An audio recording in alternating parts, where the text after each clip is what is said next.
This is section 1.1, and this is day 1. Students will be able to evaluate limits discussed on this page. This is notes to me. Include discussion of one-sided limits and continuity when discussing these. Limit value versus a function value. So let's say we have a function. All right, we got a function here, and we got the point 1, 1, 1, 2, 1, 2. So here's the point 1, 2. Now, so f of 1 with this function, the x value of 1 has a y value of 2 when we plug 1 into the function. But we can also say that the limit as x approaches 1 of f of x is equal to 2 as well, because this is a continuous function. So the function on both sides is approaching 2 as x approaches 1. Now, if this was, sometimes there's a little confusion on how to write these limit statements. If that is the line on your paper, then we would write the limit of f of x as x approaches 1 is equal to 2. So everything is on the same line except for the as x approaches 1. That's down below the limit. All right, but anyway, in this case, the limit and the function are exactly the same number. And that means that this function is continuous at x equals 1, namely the point 1, 2. Removable with and without a function value. So let's say we have the same, a very similar function. So we have the point 1, 2, and the function is going through this point, except that there's a hole in the graph right there. This is called a removable discontinuity. So f of 1 now does not exist. There's a hole in the graph. But the limit as x approaches 1 of f of x is still equal to 2 because the graph is approaching this point right here. So as x approaches 1, the graph is still approaching a y value of 2. So that's a removable discontinuity. Now, we could still have a function value. Let's say up here at 2, 3, 4, 5. Up here at 5, we actually have a point. Well, now instead of f of 1 does not exist, f of 1 is equal to 5, but the limit as x approaches 1 of f of x is still 2. So the graph is approaching 2 as x approaches 1, but when it gets to 1, the function value is up there at 5. Now that's still a removable discontinuity. All right, number 3, jump discontinuity. Well, that has to be piecewise. So here we have, let's say the point 1, 1 and maybe the point 1, 5. We have a solid dot. Well, now we can talk about one-sided limits. We can say, well, the limit as x approaches 1 from the left, that's a little minus sign, of f of x is equal to, it's approaching this 1. I shouldn't have made them both 1s. What if we made this a 2? So now it's approaching 2. So the left-sided limit is 2, but the limit as x approaches 1 from the right of f of x is up here at 5. So this graph is approaching a y value of 5 as x approaches 1 from the right-hand side. Now this means that the limit as x approaches 1, just in general, of f of x does not exist because the left-hand limit and the right-hand limit are different values. Now we still have a function value for this. So f of 1 is equal to 5, but these two things combined, the fact that, first of all, if the limit doesn't exist, we already have a discontinuity there, but these two things combined tells us that not only do we have a discontinuity, but it happens to be a jump discontinuity. All right, last on number 4, we can have an infinite discontinuity, and which means we have a vertical asymptote. Let's say the vertical asymptote is happening at 1. Our function could look like this on the left side and this on the right side. Well, now we can say, well, the limit as x approaches 1 from the left of f of x is going to positive infinity. And we could also say that, well, that limit doesn't even exist because infinity is just a number in theory. So you might see either. But for now, we'll say it's infinity. Limit as x approaches 1 from the right is headed down to negative infinity. And if If either one of these would happen to be infinity, then we have an infinite discontinuity at 1. So maybe we write that infinite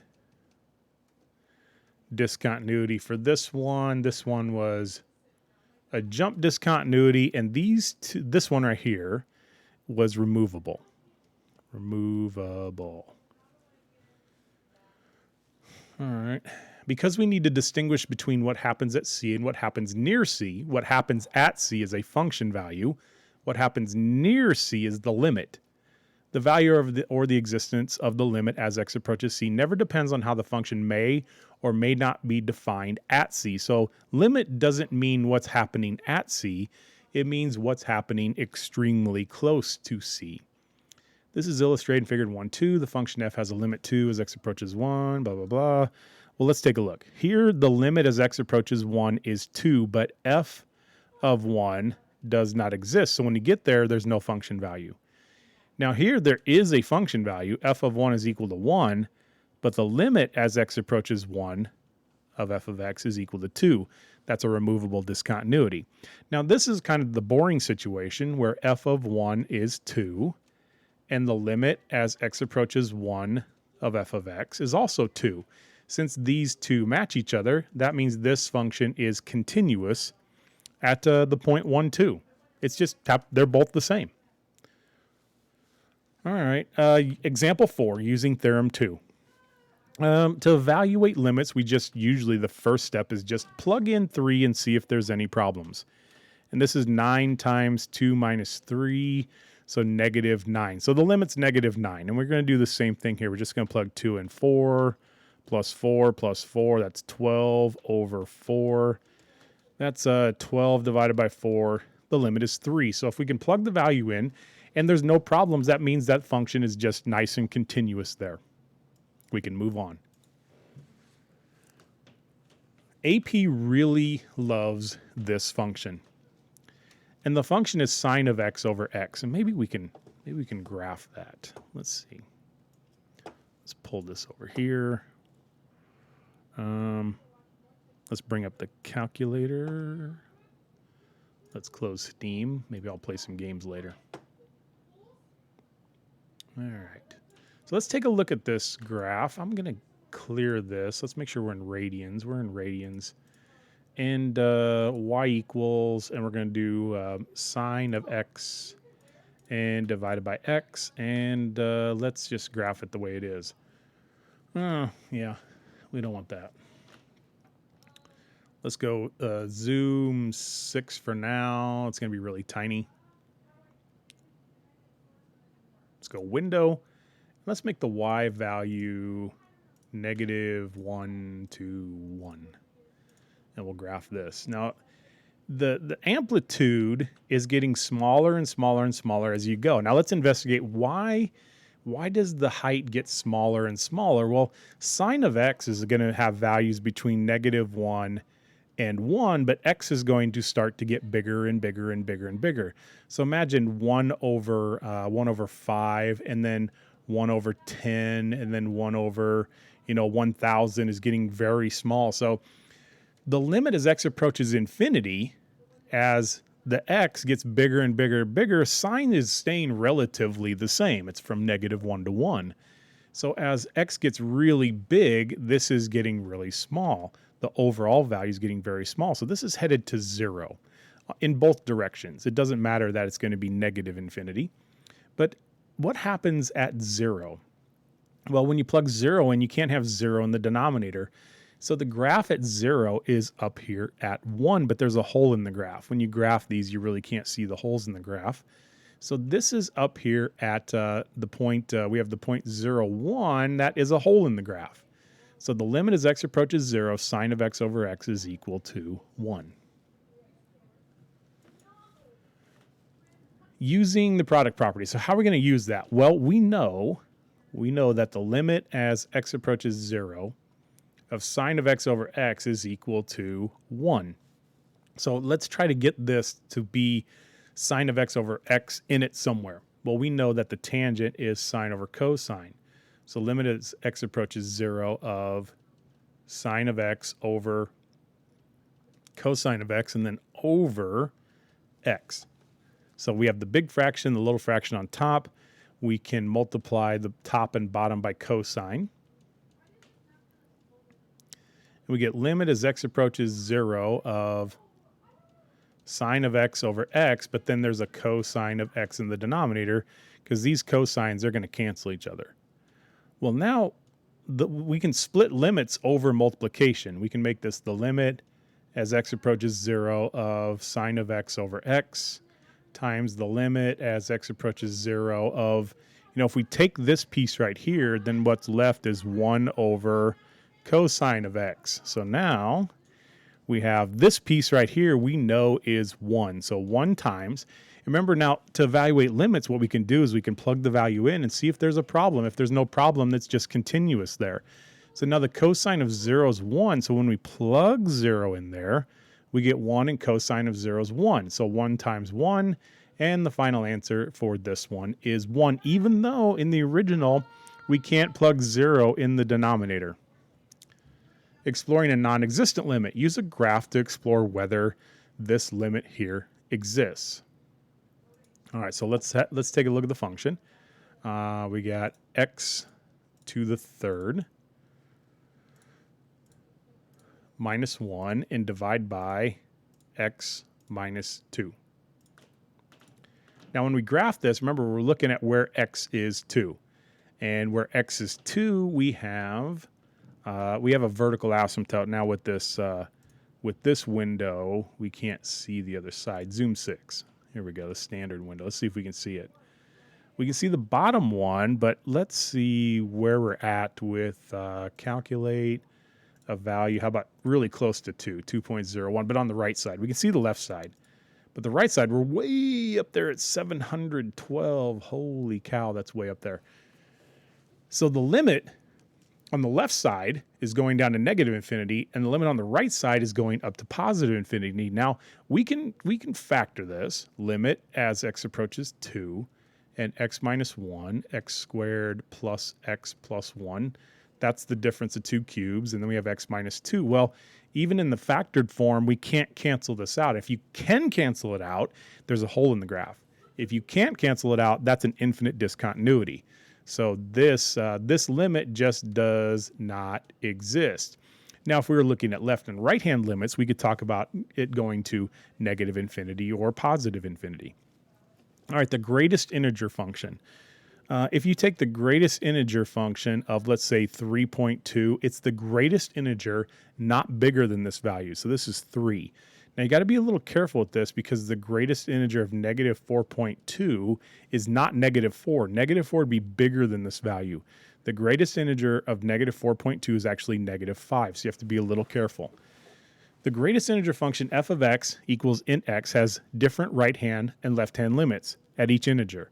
As we can see in figure 1.5, for example, limit as x approaches 3 from the right, so 3 from the right is 3, but the limit as x approaches 3 from the left is actually going to be 2.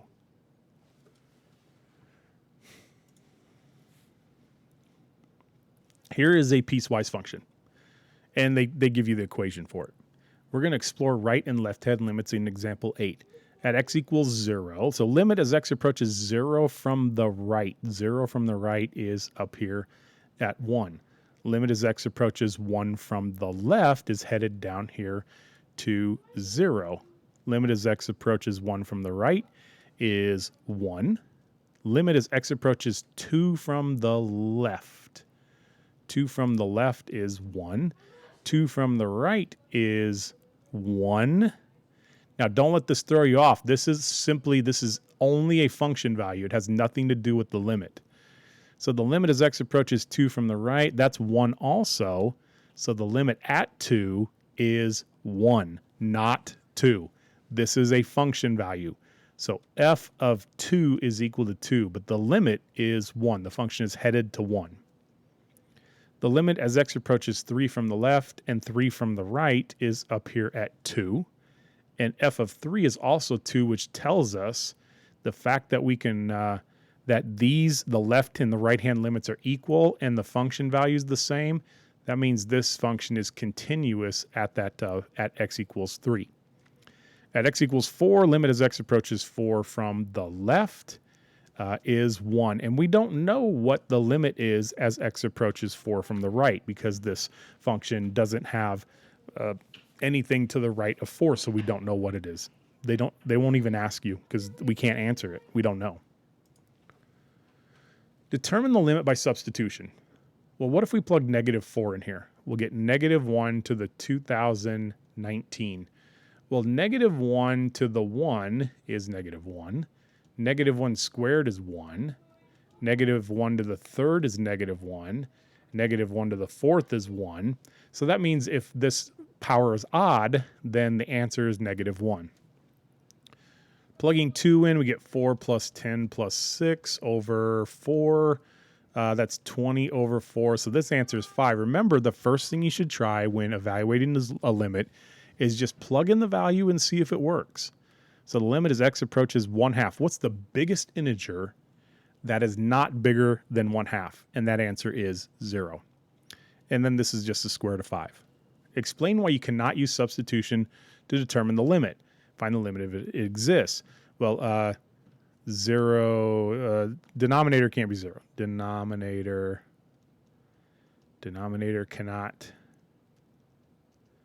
cannot be 0. And then there's no limit for that. It's a vertical asymptote, so we could talk about how left side and right side could be infinity or negative infinity, but for the purposes of this problem, we're just saying that it doesn't exist. Limit as x approaches 0. Oh, let's go with why can't you use substitution? We have 16 minus 16 over 0, which is 0 over 0. Now that's called an indeterminate form, so it could still have, we can't use substitution, and we can say denominator, same thing, denominator cannot be 0. So that's why we can't use substitution, but it could still have a limit because this is what's called an indeterminate form. If we have 0 over 0, it still could have a limit because, well, 0 divided by anything is 0, and anything divided by 0 is undefined, so it's kind of in limbo. It's kind of a hybrid. So let's FOIL this out. Let's go 16 plus 8x plus x squared minus 16 over x, and now the 16s are going to cancel. So limit as x approaches 0 of 8x plus x squared over x. That's equal to limit as x approaches 0 of x times 8 plus x. So we factor out an x on top. Now those can cancel out. Well, turns out there's a hole in the graph. And when we have a hole in the graph, that means that we can still have a limit. Remember that at first, the first thing we talked about, where if there's a hole in the graph right here, we still have a limit value, even though we're not going to have a function value, because that's kind of what we looked at the very beginning. When we plugged 0 in, we can't have 0 in the denominator. So there's no point 0 comma something. There's a hole in the graph. All right, so now we can plug 0 in, and the limit is 8, even though we don't have a function value, and you can't use substitution to find that limit. It doesn't work. Explore the limit graphically, confirm algebraically. Let's just do it algebraically. This is equal to the limit as t approaches 2 of t minus 2, t minus 1, not plus. Let me erase that so it doesn't look like a plus. Minus 1 over t minus 2, t plus 2. Now these cancel. That creates a hole in the graph, which means now we're going to have a limit value, even though we don't have a function value at 2. Well, now we can plug 2 in. 2 minus 1 over 2 plus 2, 1/4. Oh, what are we going to do here? Let's get rid of the complex fraction. So let's multiply everything by 2 and 2 plus x. So this is going to be multiplied by 2 and 2 plus x, and even this is going to be multiplied by 2 and 2 plus x. So we have the limit. This is equal to the limit as x approaches 0 of, let's see, 2, because the 2 plus x's are going to cancel, minus, now the 2's are going to cancel, but we got to be careful when we're subtracting that we keep those parentheses for right now. And then nothing cancels in the denominator, 2 plus x. All right, well, 2 minus 2, that's 0. limit as x approaches 0. That's our, and then we have negative x left on top. 2x, 2 plus x. We should probably keep writing equals limit as x approaches 0 of negative 1 over 2 times 2 plus x, because now those x's are going to cancel each other. That's equal to, well, now we can plug 0 in and not have 0 in the denominator, and that's why we couldn't plug 0 in right away here. But we do get 1/2 minus 1/2 when we plug in 0, so you get 0 over 0, and again, that's what we call that indeterminate form. Negative 1 over 2 plus 0 is 2, so negative 1/4 is the limit to this, even though we don't have a function value. All right, well, number 30, limit as x approaches 0. This is the sine of 2x. There's a couple ways to do this one. The first one I would use when tackling this one is sine of 2x is 2 sine of x cosine of x. It's the double angle formula for sine over x. Now the limit as x approaches 0, sine of x over x. This piece right here is 1.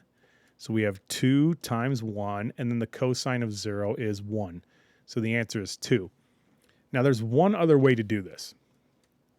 The limit as x approaches 0 of sine of, let's say, 6x over 6x, that's going to be 1.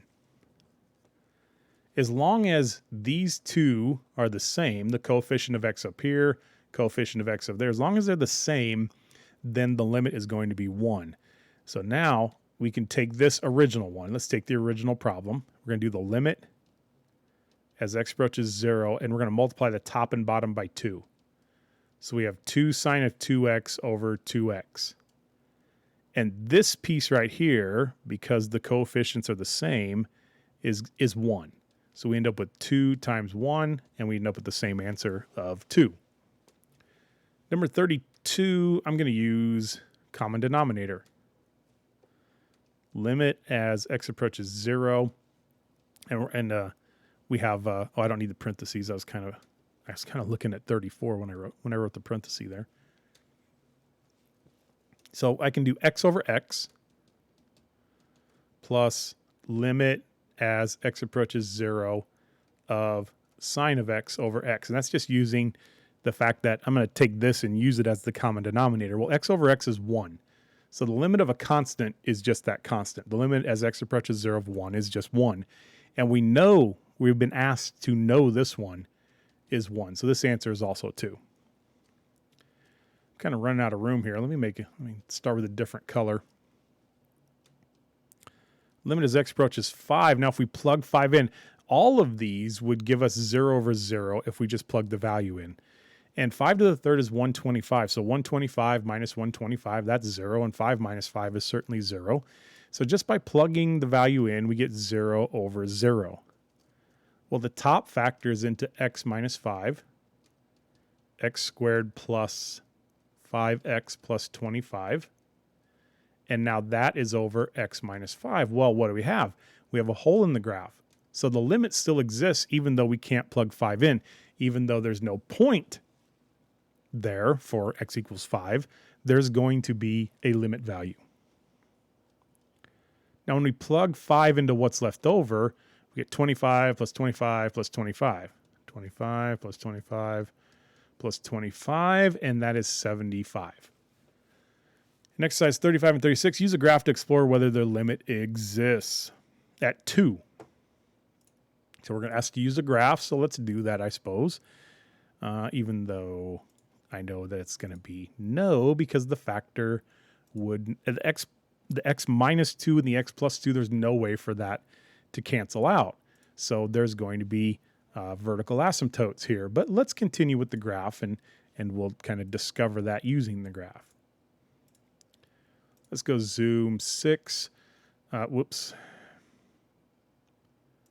I'll keep that as a -10. Let's go zoom 6, even though I think it was already there. There's -2 and there's +2, and both of them have a vertical asymptote there. So so does the limit as x approaches 2, does it exist for this? that does not exist because we have a vertical asymptote. Now, what I mean by I know that was going to happen because the factors don't cancel out. Well, if we were to factor this, limit as x approaches 2 of x plus 1 over x plus 2, x minus 2, see that these factors don't cancel, so both of these are going to be vertical asymptotes. Now, if we had something like this, limit as x approaches 2 of x plus, let's say x plus 2 on top. Let's go x minus 2. Let's go x minus 2. There we go. Limit as x approaches 2 of x minus 2 over, and then it was x squared minus 4 on the bottom, x minus 2, x plus 2. Now we'd have a hole in the graph because those are canceling out. We could plug 2 into what remains, and it would be 1/4. So the hole would be at the point, by the way, the hole would be at the point 2, 1/4. That would be the hole in the graph. So that's why this would be the limit. The graph is approaching 1/4, but it's not 1/4 when we get there. All right, how about some graphs? I think what this is asking is, if I remember the instructions, I should have put that on there. It's true or false questions. The limit as x approaches -1 from the right of negative is 1. That's true. Limit as x let's go with B. Limit as x approaches 2 of f of x does not exist. Limit as x approaches 2. No, that's false. It does exist. It's 1. False. The limit is 1. C, the limit as x approaches 2 is 2. No, that's the function value. F of 2 is equal to 2, so that is a false statement. Limit as x approaches -1. Limit as x approaches -1. Oh, no, excuse me. Limit as x approaches 1 from the left is 2. That is true. Limit as x approaches 1 from the right is 1. That is also true. The limit as x approaches 1 does not exist. Limit as x, that's true. There's a jump discontinuity. The limit does not exist. That's true. Limit as x approaches 0 from the right and the left is the same. Yeah, it happens to be 0. So that's a true statement. The limit is actually 0. Limit as x approaches c of f of x exists at every c in -1 to 1. So from -1 to 1, the limit exists everywhere. That is actually true. Where wouldn't it exist? The limit as x approaches c of f of x exists at every c in 1 to 3. So the limit exists not counting 1, not including 1, and not including 3. So from here all the way to here, yeah, the limit exists everywhere. Now, the only place it could possibly fail is right here, but the limit as x approaches 2 happens to be 1. So that is also a true statement. Now, what would be a false statement for that?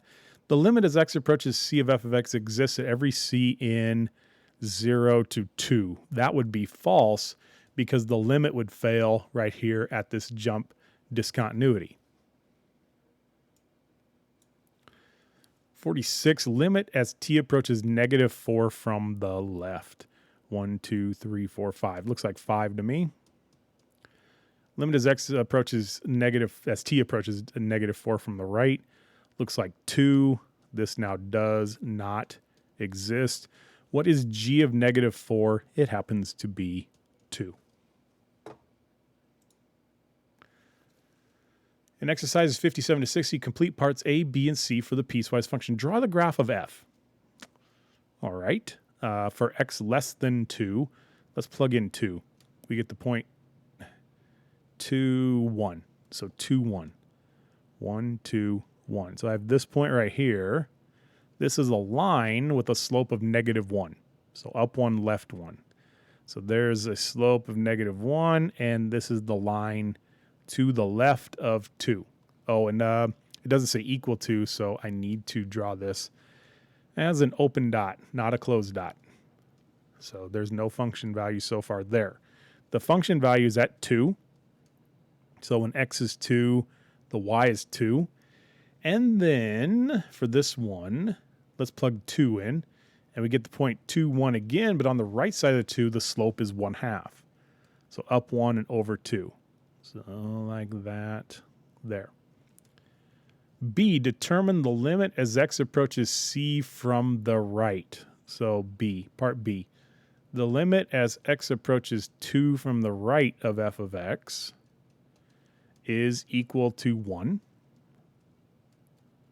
The limit as x approaches 2 from the left of f of x is also from the left is also equal to 1.